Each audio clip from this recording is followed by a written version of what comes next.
Welcome back. There is a great view today from our Explore the Dalles camera. What a gorgeous skyline there. Thank you so much for watching Afternoon Live.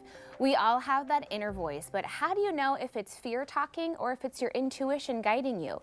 Here to share how to trust yourself and stop second guessing your decisions, we welcome back trauma-informed mindset coach and the author of The Self-Love Experiment, our friend Shannon Kaiser. It's so great to see you, Shannon. Thanks for being here.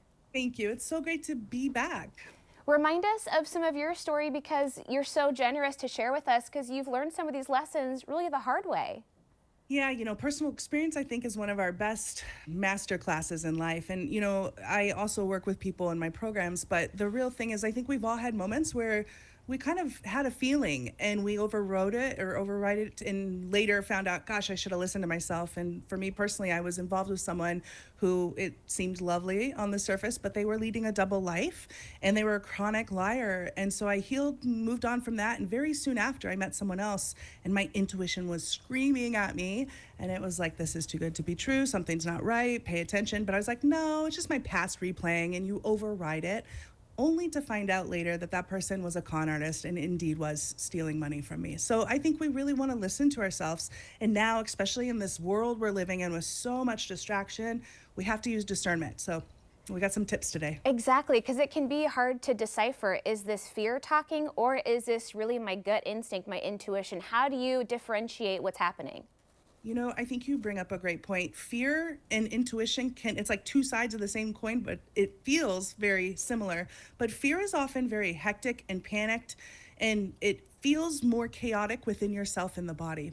The intuition is that guiding voice, that calm voice, that peace almost. If you kind of think about when my gut feeling, we've all had a gut feeling at one point or another, when you tap into that, it is like a knowing. Now, there's a lot of nuance here, and that's where these other tips come in. But first, recognize fear feels panicked and almost desperate, and your intuition is usually more peaceful. That makes a lot of sense. So then why is it that it seems like we're almost wired to override that intuition sometimes?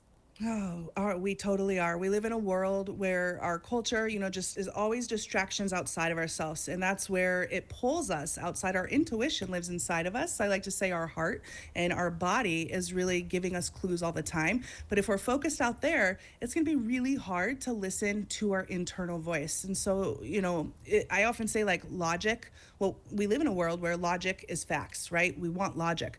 And we will override our intuition when we feel something is off. Feelings often feel like fiction. We're taught that from it's ancestral, it's cultural, and a lot of us don't trust our feelings. But the truth is, our feelings are part of our intuition language, if you will. It's like a secret language. I often say it's our superpower language once you learn to trust your intuition. And when you go inward, you can realize you don't have to wait for logic in order to trust that feeling. Sometimes we stay, like for me with the con artist, I stayed a little bit too long and had too much money stolen from me because I was looking for the proof. I already knew it in my body. Right. A lot of times we talk about if something feels off, it probably is. Absolutely. In fact, I think it almost always is, right? Yeah. So how do you tap in and learn to trust yourself more because there are so many outside voices and noises really distracting us all the time? Yeah, this is something we can do all the time, even just daily. And it's about using more discernment. I often like to think about what is distracting you. Sometimes we have people in our life that are causing us a lot of chaos, like energy vampires, or people who are just bringing up drama. And that sucks a lot of energy. And so that takes you away from yourself again. Also, when you're watching things, whether it's out in a movie that feels it doesn't sit right or the news cycle, anything that makes you feel uneasy is pulling you away from your intuition. Now, there are certain things that can help us get in touch with our intuition, and that's actually being in nature. If you've ever gone for like a really good hike or, here in Oregon, we absolutely love being outside. A lot of it is because, well, nature is very healing for the body and it allows you to be connected to your inner world. And as painful as it can be, like you mentioned, sometimes there are people in our lives who are really just draining us so much. And really the solution is to end that relationship, even though it might seem almost impossible.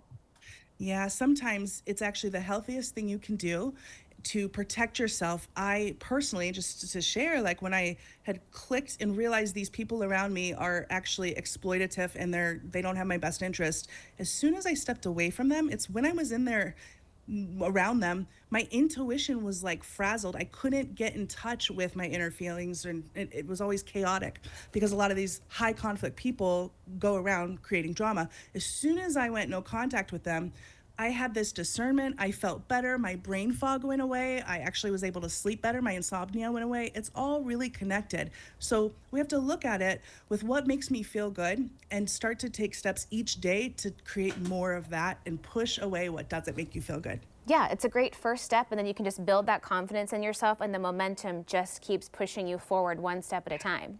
That's exactly it. And it's like building blocks. And I often say we learn the way on the way. But when it comes to your intuition, if we start to think about it as it is, we're in the age of, manipulation with everything that's going on out in the world. And it's using discernment, learning how to trust yourself and feel that inner voice is going to, I call it the inner voice, but sometimes it's just a knowing or that gut feeling. That is our way forward. That is going to help us through this chaotic time. And it's a powerful way to just touch into it each day. Yeah, it's always so encouraging when we get to talk to you. Thank you so much, Shannon. So great. Thanks. Great to see you. Okay, Shannon's book again is The Self-Love Experiment. We'll have more information on our website at katu.com. We'll be right back with more Afternoon Live right after this.